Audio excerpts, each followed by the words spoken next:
പരമശിവൻ സ്വന്തം ഏട്ടനാണെന്നറിഞ്ഞോടെ പിടിക്കാനുള്ള ആവേശമൊക്കെ പോയല്ലേ? ആ കള്ള റാസ്കലിന്റെ വാക്ക് കേട്ട് കൈയോടെ അറസ്റ്റ് ചെയ്യാണ്ട് വന്നിരിക്കുന്നു. അവൻ പറഞ്ഞ സമയമൊക്കെ കഴിഞ്ഞു. എടോ, താൻ ഇത്രയ്ക്ക് മണ്ടനായി പോയല്ലോ. ഇത്രയും വലിയൊരു ക്രിമിനൽ പോലീസിന് മുമ്പിൽ തലവെച്ച് കൊടുക്കും തോന്നുന്നുണ്ടോ എനിക്ക്? യൂസ്ലെസ്. തൊപ്പി ഒരു കളഞ്ഞിട്ട് ഇറങ്ങി പോടോ. May I come in sir?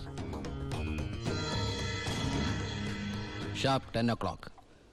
സർക്കാർ ക്ലോക്ക് 10 മിനിറ്റ് ഫാസ്റ്റ് ആണല്ലോ. SP സാറിനെ ഞാൻ ഇവിടെ പ്രതീക്ഷിച്ചില്ല കേട്ടോ. വലിയ ക്രിമിനൽസിനെയൊക്കെ കൈകാര്യം ചെയ്യുമ്പോൾ മിനിമം SP റാങ്കിലുള്ളവരെങ്കിലും വരേണ്ടി വരുമല്ലോ. എന്റെ ഒരു ചെറിയ കുത്തേസല്ലേ സാറേ, ജാമ്യം കിട്ടും. സ്വയരക്ഷയ്ക്ക് വേണ്ടി തടഞ്ഞപ്പോഴുണ്ടായ ഒരു കയ്യബദ്ധം, അതാണ് ലോ പോയിന്റ്. അഡ്വക്കേറ്റ് ഇപ്പോൾ വരും. അതുവരെ ഞാൻ അകത്ത് കിടക്കണോ സാറേ, അതോ പുറത്തിരിക്കണോ? അപ്പൊ കുറച്ചു നേരം എനിക്ക് നിന്നെ കൈകാര്യം ചെയ്യാൻ കിട്ടുമല്ലേ? 5 മിനിറ്റ് മതിടാ എനിക്ക് നിന്നെ കൊണ്ട് ചോര തുപ്പിക്കാൻ.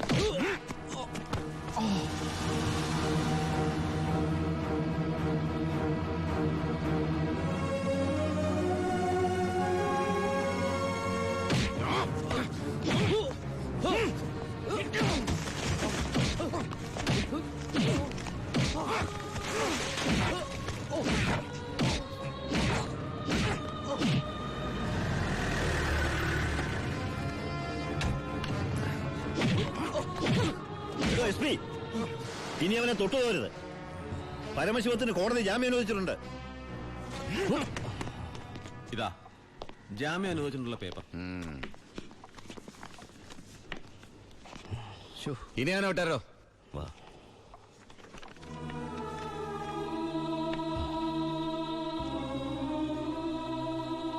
നിനക്കെന്നെ തല്ലണമെങ്കിൽ അത് വീട്ടിൽ വെച്ചാ കാര്യന്നില്ലേ? നീ തല്ലി എനിക്ക് വേനിക്കില്ലടാ. ഇതിപ്പോ SP സാറിനെ കൊണ്ട് കൊള്ളാം. SI SP കൊണ്ട് തല്ലിക്ക.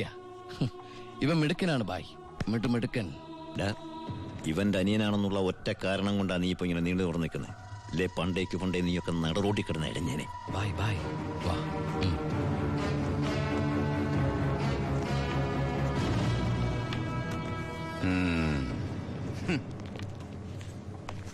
സാറേ, സാറിന്റെ ആ കയ്യിലെ മോതിരത്തിന്റെ പവറ് എന്റെ മനസ്സിലുണ്ട് കേട്ടാ. വരട്ടെ സാറേ.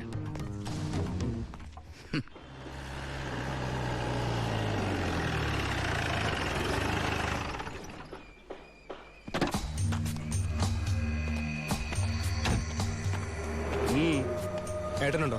ഏട്ടനല്ല, പരമശിവൻ. വാളയാർ പരമശിവൻ. എന്താ, എനിക്കിതിരെ പുതിയ വല്ല വാറണ്ടും ഉണ്ടോ? ഏട്ടനോട് SP പെട്ടെന്ന് അങ്ങനെ പെരുമാറുന്ന ഞാൻ വിചാരിച്ചില്ല. അത് പോട്ടെ. സാറിപ്പോ ഒന്ന് കാര്യം പറ. എനിക്ക് ഏട്ടനോട് തനിച്ചൊന്ന് സംസാരിക്കണം. അച്ഛാ. എല്ലാരും പോയട്ടെ, പോയി ജോലി ചെയ്യേ. പറയേ. ഏട്ടന്റെ പേരിലുള്ള ആ കേസിന് ഇനി കോടതി വിധിയെ മാത്രം പേടിച്ചാൽ മതി. അതെനിക്കറിയാം. ഇനി ഈ തൊഴിൽ വേണ്ട. അങ്ങനെ പെട്ടെന്ന് അവസാനിപ്പിക്കാൻ പറ്റുന്നല്ലേ ഈ പണി? ഒരുപാട് കമ്മിറ്റ്മെന്റ്സ് ഉണ്ട്. ആരോട്? അതൊന്നും പറഞ്ഞാൽ നിനക്ക് മനസ്സിലാവില്ല. ഞാൻ വഴിയെല്ലാം നിർത്തിക്കോളാം. പറ്റില്ല. എനിക്കിത്തിരി പ്രശ്നങ്ങളോട് ബാക്കിയുണ്ട്. എന്ത് പ്രശ്നം? എന്ത് പ്രശ്നം എനിക്കില്ലാത്ത? എന്നും എനിക്ക് പ്രശ്നങ്ങൾ തന്നെയല്ലേ. വളർന്നപ്പോ മുതൽ കുടുംബത്തിന്റെ ചുമതല, തീരാത്ത കടങ്ങളുടെ ബാധ്യത, നിന്റെ പഠിപ്പ്, അനീതിയുടെ പഠിപ്പ്, ഇനി അവളുടെ കല്യാണം. ഒന്നും പറഞ്ഞിട്ട് കാര്യമില്ലെന്നറിയാം. ആ കറിയാച്ചന്റെ കടവുകളും തീർത്താ നിർത്തിക്കോളാം ഞാനെല്ലാം. അതൊന്നും എനിക്ക് കേൾക്കണ്ട. പിന്നെ എന്താ നിനക്ക് കേൾക്കേണ്ടത്? നീ തീർക്കുവാ കടം. അയാൾക്ക് അരമാസത്തെ പലിശ കൊടുക്കാൻ തികയില്ലോ നിനക്ക് കിട്ടുന്ന ശമ്പളം. വേണ്ട, പറഞ്ഞ ചിലപ്പോ കൂടി പോവും. ഇനി ഞാനായിട്ട് നിനക്കൊരു പ്രശ്നം ഉണ്ടാക്കില്ല. പോരാ. എനിക്ക് നാണക്കേടാ. ഡിപ്പാർട്ട്മെന്റ് മുന്നിലും പബ്ലിക്കിന്റെ മുന്നിലും എന്റെ ഏട്ടൻ ഒരു കള്ളനാണെന്ന് പറയുന്നത് എനിക്ക് കുറച്ചില്ല. കുറച്ചില്ലോ? എടാ, നീ ഇട്ടിരിക്കുന്ന യൂണിഫോമിന് വരെ ഞാൻ കടത്തിയ സ്പിരിറ്റിന്റെ മണമുണ്ട്. അത് മറക്കല്ലേ. നീ പോ. പിന്നെ അനിയൻ SI ആണെന്ന സ്വാധീനം വെച്ച് സ്പിരിറ്റ് കടത്താനാണ് പരിപാടിയെങ്കിൽ അത് നടക്കില്ല. ഇനി ഒറ്റ ലോഡ് സ്പിരിറ്റ് പോലും പരമശിവം കടത്തില്ല. അതിന് ഞാൻ സമ്മതിക്കില്ല. എടാ, പരമശിവം സ്പിരിറ്റ് എടുത്താൻ തുടങ്ങിയിട്ട് കാലം കുറച്ചായി. ഇതുപോലെ പല വെല്ലുവിളികൾ നേരിട്ടിട്ടുണ്ട്. ഇനി നിന്നോടാണെങ്കിലും അങ്ങനെ തന്നെ. നീ വേണമെങ്കിൽ സമയം കുറിച്ചിട്ടോ.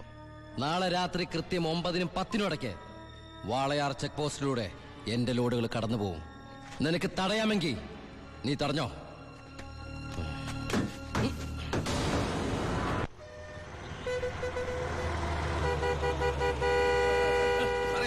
എടുത്ത് മാറ്റണോ?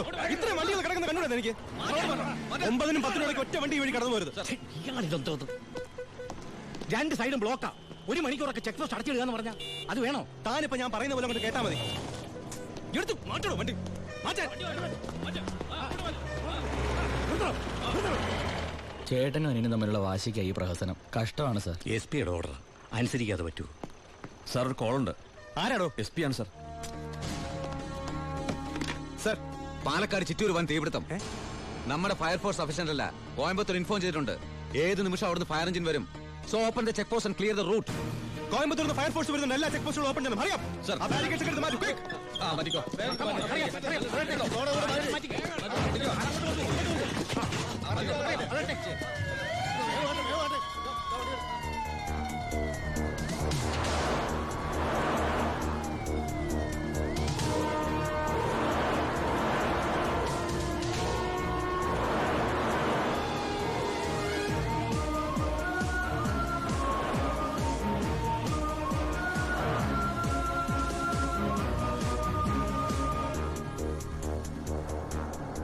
താക്കണോ?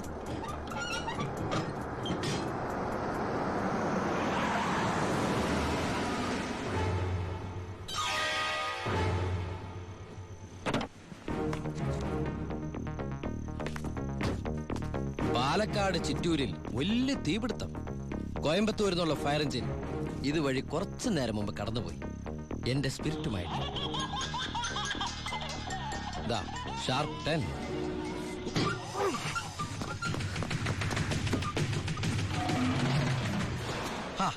വിഡിത്തം കാണിക്കല്ലേ ബാലി സാറേ.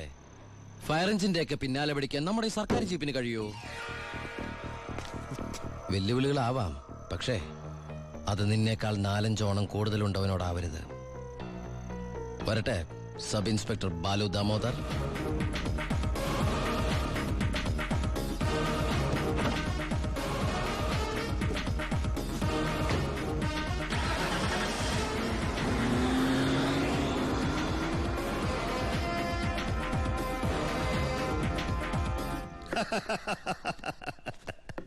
ഇന്നാണ് എന്റെ ജീവിതത്തിലെ ഏറ്റവും സന്തോഷമുള്ള ദിവസം. അവൻ തോക്കണം, തോറ്റു തോറ്റു തൊപ്പിയിടണം, അവസാനം ആ തൊപ്പി വലിച്ചെറിഞ്ഞ് മുട്ടുമടക്കണം. ശിവ, നീ എന്താ ഒരു സന്തോഷമില്ലാതിരിക്കുന്നേ?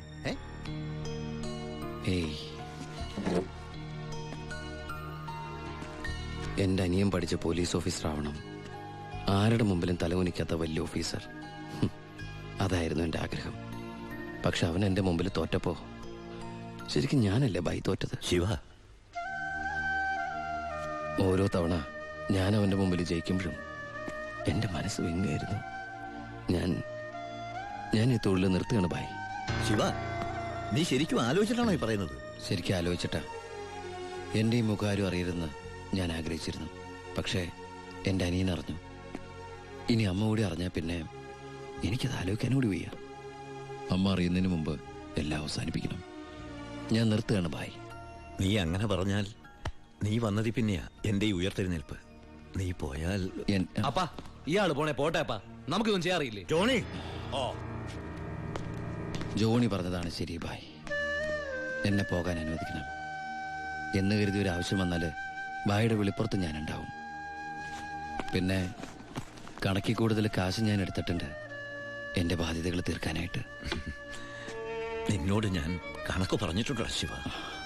കടലിൽ കളഞ്ഞാലും അളന്നു കളയണമെന്നല്ലേ ബായ്?